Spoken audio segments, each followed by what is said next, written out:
Guys, magandang umaga guys. Ayan, samahan niyo po akong magluto ng nilagang pork ribs guys. Ayan, bumili po ako kahapon na malingke po ako. Ayan, bumili ako ng pork ribs para lagain guys.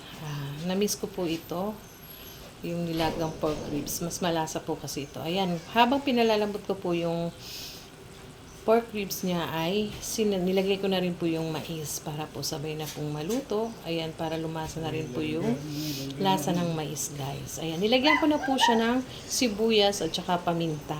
Ayan, para po sa ating lasa, umano na po yung lasa niya. Ayan, palalambutin lang po natin siya.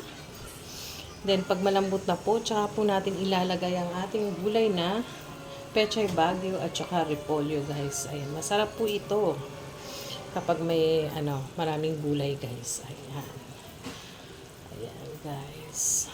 Ayan, samahan niyo po ako. Ayan. Ayan, mamaya po pag malambot na po tsaka natin ilalagay yung mga gulay guys.